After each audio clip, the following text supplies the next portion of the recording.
Let's move on then.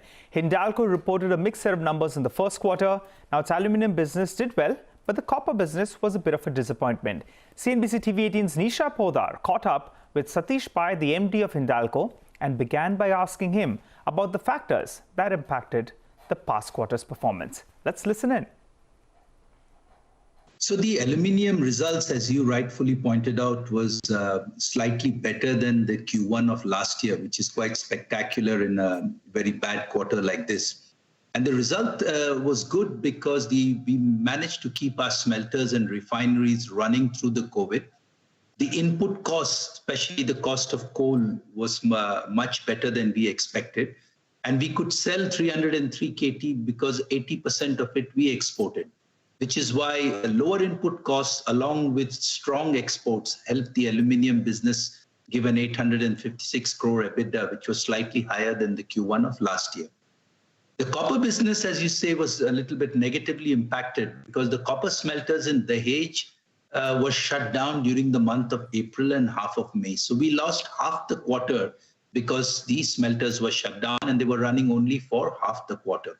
So which is why, and also the results were negatively impacted because of derivative accounting. If you remember, Nisha, in Q4, I had said that we had 100 crore one-time gain because of derivative accounting. And we got some part of it as negative 70 crores coming in this quarter. So the quarter results, copper results were impacted because the smelters were shut for half the time and they had a one-time derivative accounting negative of about 70 crores. Right. So copper, capacity utilization is below 50%. So is that going to improve in this quarter? So it has already started to improve from June and July.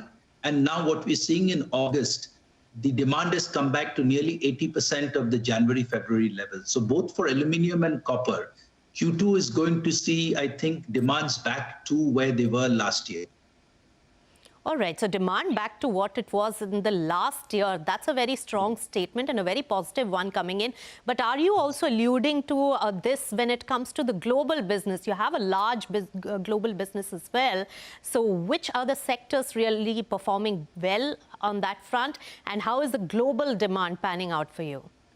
So of our businesses in Novelis, 60% is can. And can was only about 3% down year on year for the quarter. So the can business was remarkably resilient because when people are at home, they consumed more canned beverages. So the can demand in the quarter was only about 3% down. And in July and August is already back to pre-COVID levels. Then we come to the auto sector. The auto sector was badly impacted in April and May because most of our customers' plants were shut down. And in the month of June started to come back. And in July, the US and China are back to pre-COVID levels. Europe is still a little bit behind, but we can see the pickup coming. So auto demand also seems to have come back. So internationally, what we're seeing is that in July and in August, we are coming back close to pre-COVID levels of demand. All right. And what is your outlook for LME aluminium prices as well for this quarter? It's starting to recover. So the LME prices this quarter are back to pre-COVID levels. In fact, you could say even slightly higher. This is largely driven by the positive economic sentiment that most people have. So they see a lot of liquidity in the market. They see various government measures being taken to stimulate the economy. And the general hope is that the economic pickup will be more of a V-shaped rather than a longer drawn-out affair. So this hope of consumption and economic growth has driven commodity prices higher. The other thing is people are looking at China, which was first out of the gate, and they have seen the Chinese economy rebound very strongly, and that the growth in China has also been, in fact, our automotive shipments are up year on year in the months of June, July, August. So people are, I think, expecting a much sharper economic recovery, and hence commodity prices are also quite high. All right, so that's a good picture that you're giving, Satish Pai, on the overall economic sphere. But I would also say that given the nature of your business, which is more global, the currency movements will also have a huge impact on your business. Nonetheless, even though the overall business may not do well because of the pandemic situation, but the finance charges, Satish Pai, doesn't change. What is your outlook on the debt that you have on books? The net debt stands at 62,000 crore rupees. Is there a refinancing to really lower the costs going forward? And what is your plan for reduction there? So first, let me address the debt level. So as soon as we closed the acquisition of LRS, we added 2.8 billion of debt. And we had always said that the net debt to EBITDA would then go to about 3.8, which it has.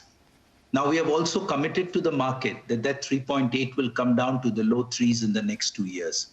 Now, how will that happen? It will happen as a combination of various things. We believe that the business will come back and the EBITDA will also improve sharply. Q2 is going to be much, much stronger than Q1. And we hope that the rest of the year is going to be strong as economies pick up. You're also right to say that the market is very attractive. Interest rates are low. There is a lot of liquidity in the market. And we are going to look at every opportunity to bring the cost of our debt down as well. So as a combination of getting the cost of debt down as well as doing higher EBITDA, we will bring the net debt to EBITDA back to the low threes is what we are coming to. What was the timeline for that? So we said that we would be within 2 years of the acquisition. Yes, you had said that earlier, but is there any change in that? Absolutely not. Okay. All right. And finally, about Duffel as well as the Lewisport plant sale, what are the timelines for those two? And Duffel has been held up with the Chinese regulators for a very long time. When does that particular bit expire? Is there an expiry date for getting that approval? So first thing is that, the European Commission is, we are working very closely with them. Unfortunately, the COVID situation has led to a certain amount of delays. So on the Duffel's plant, all we can say is that we are fairly confident that in spite of all these delays that have happened, we will hopefully close the sale during this quarter. And I think on the Lewisport side, we have now started actively working there. And that also, we hope, there's a lot of interest. Many parties have come forward. So we are also hopeful that we can close that sale as well as fast as we can.